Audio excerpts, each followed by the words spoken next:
Y'all, this drink is good. This is tequila, cherry pomegranate juice, and orange juice. It's hitting the spot. Tequila just reminds me of vacation. But anywho, y'all, I feel like this is bad because I read this book so long ago. Hey, Lit Set, it's Jazmine. Hey, Lit Set, it's Nikea. And this is Black Girl Lit, The podcast.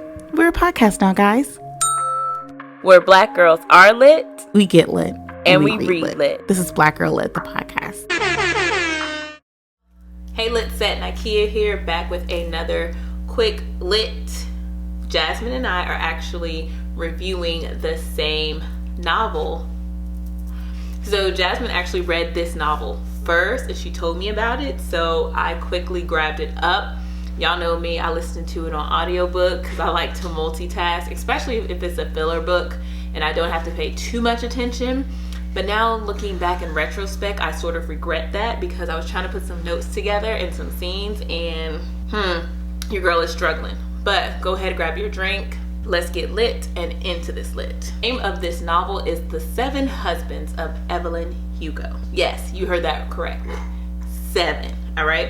Her name is Taylor Jenkins Reid. So let's get into our About the Author segment.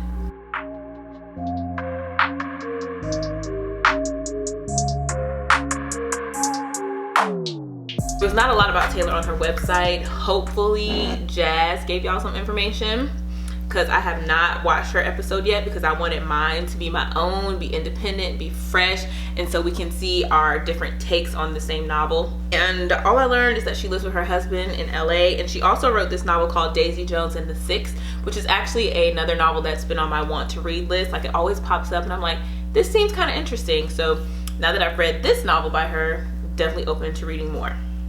But that's all I have for Taylor Jenkins Reid. That's her, y'all. All right, let's get into the next segment, which is the synopsis.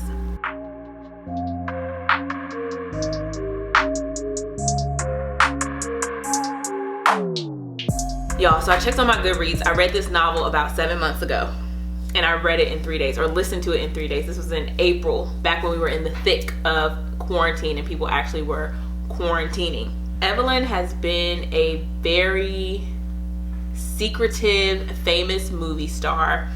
She got her start in the 1950s and she just became big, and she's gotten older, and now she has requested to do an exclusive interview with an unknown writer, Monique Grant.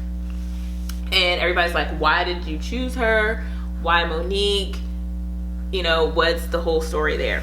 So Evelyn makes her, basically, you know how rich people are, summons her to her apartment on the Upper East Side, and Monique gets to listen to Evelyn's entire life story from the beginning of her life, where she grew up in this unknown town, up until the present. So she reveals some Hollywood secrets that no one's ever heard, some friendships, some relationships that are a little, not unsavory, but forbidden, we'll put it that way, especially during that time. And then Monique begins to see that her and Evelyn's lives actually intertwine and connect.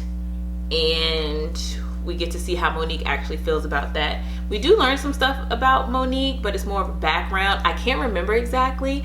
I want to say that she was engaged and then her fiance broke it off and they're not together anymore. But Monique's story is not important. It's Evelyn, okay? So that is my high level view, mid-level, and referring to some notes, synopsis of The 7 Husbands of Evelyn Hugo.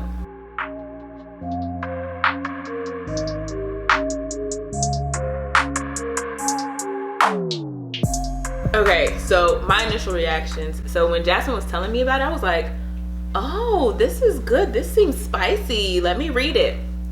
So I was listening to it, and oh my God, the visuals that I got in my mind were top tier, top notch. I was really into it. I finished this book quickly. I think I listened to it in 3 days. Every time I was doing something, I was like, let me pop in my book. Let me listen to my book. Let me listen to my book. I quickly became entangled in Evelyn's drama. I love the fast pace of the book, but I feel like it didn't leave out too many details. it gave you just enough. And I love the feel of the old Hollywood glam. And this book, well, actually there's a show on Netflix, I think it's called Hollywood.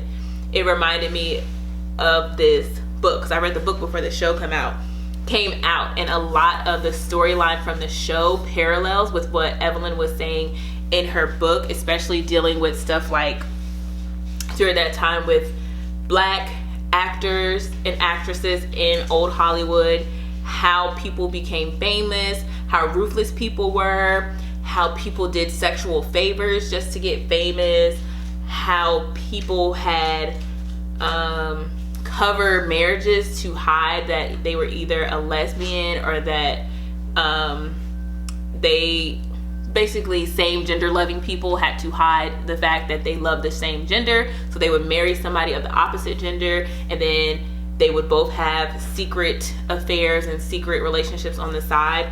And now thinking back to it, this book also reminds me of Hatchet on Netflix as well, because it's set during that similar time period where it was just so taboo to be a part of the LGBTQ community. But I'm getting into major scenes and topics, so those are my reactions. So let's get into the major scenes and topics.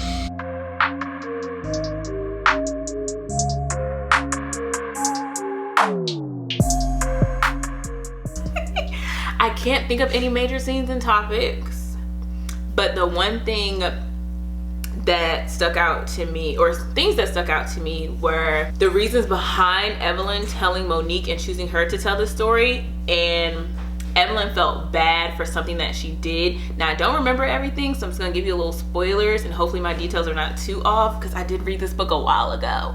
But the fact that Evelyn knew Monique's father and how he died, and Evelyn was involved in how he died, and she felt wrong about that. And she used this situation to try to, I guess as a penance for Monique's father's death. And then at the end, Evelyn offers to give Monique an exclusive, and she can leave her job and have all this money. And Monique kind of goes back and forth with whether she wants to run with this story on her own. And her boss actually thinks she planned it this way, and Monique's like, no, I didn't. And I was like, Monique, girl, if you don't take this money and move on. I just didn't understand like what she was grappling with. I loved all the glitz and glam, and I love the fact that we got to see Evelyn from, which Evelyn is not even her real name, I believe. We got to see how they took her and they basically made her into the movie star that they wanted her to be. And I think I've seen this happen in Hollywood on the Netflix series. So that just reminds, like, they changed her hair color, they changed her name, changed how she talked, changed how she walked. Evelyn goes through 7 husbands, and each of these husbands serves a purpose. And not like she's using them, but they each have a meaning to her in her life. And I feel like none of them divorced for any super negative reasons. Like I said, I could be wrong, I could be remembering incorrectly, but each of them serves a purpose. And then I think it's the last husband that she marries, he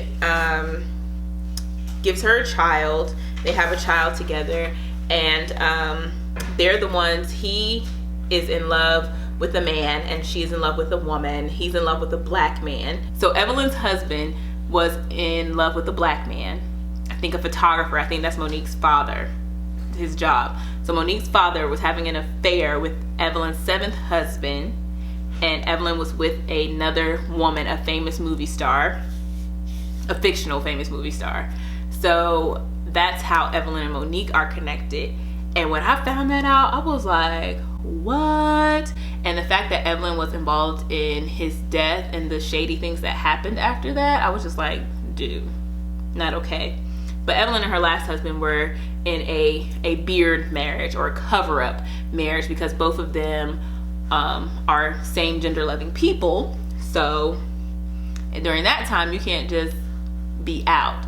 But they actually had like separate houses, and then they had separate houses, then they had a house that they shared together. So they had a house with their lovers, and they had a house that they shared and helped raise their child.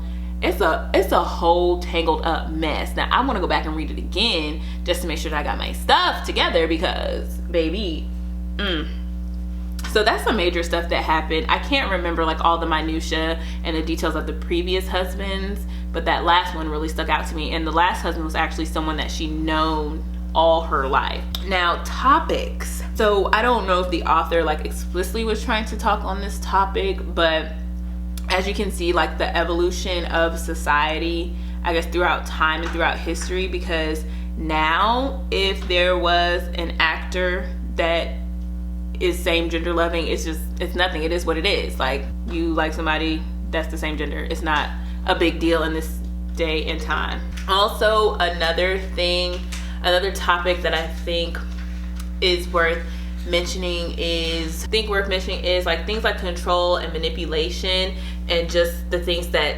industry does, and not just like in movies but also in music. And that kind of reminds me of the other book I did a quick lit on, Grown, where the music industry was able to wield their power over people, and Evelyn was able to do that in more ways than one, especially with Monique and Monique's father. Yeah, to me that's all that's prominent and that can stick out, and that is what I can remember. Don't come for me, I'm sorry. But yeah, those are the major scenes and topics. Now we're gonna go to the last segment, which you've all been waiting for. I'm going to rate this book.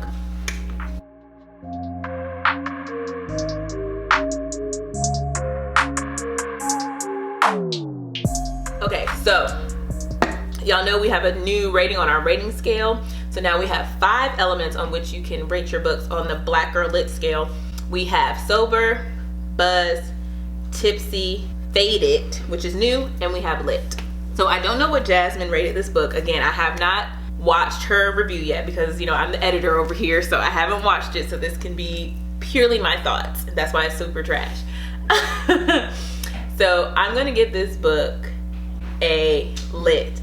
This book was so good. Like, I love the old Hollywood glam. I love the drama of the story. I love that each husband like kind of served a purpose and had a meaning for her in her life, and Evelyn was able to reflect and look back on who she was. This would make a great mini-series TV show, because I love it. I'm watching all the old Hollywood stuff on TV. I'm here for it.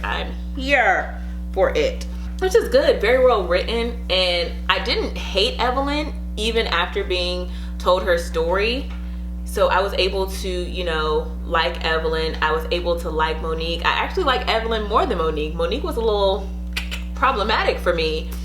But yeah, overall, it's a great story, great context, great time period. I'm here for it. From Nikea's perspective, this book is Black Girl Lit approved. All right, y'all, how did I do? So what do you think? What do you think about Jazmine's review? What do you think about mine? Make sure you let us know in the comment section. But that's all I have for y'all today. Make sure that you follow us on social media at blackgirllit_. You can email us at blackgirllityt@gmail.com. Also check out our website. This is Black Girl Lit, where you can purchase merch such as this drink tumbler for hot and cold drinks. It also comes with a straw. We are running a 40% off sale until we sell out. So y'all better grab it quick because stuff is getting sold. But yeah, everything is 40% off, which means it's only $15. Still join the lit set, okay? Thank y'all so much for tuning in, listening, and watching, and we will see you in the next one. And as always, stay Black Girl Lit. That's it for today's show. Thank you so much for listening. Be sure to subscribe, rate, and review on iTunes. Leave us a 5-star rating and a top-notch review to get us to the top review page on iTunes. And be sure to follow us and listen on SoundCloud.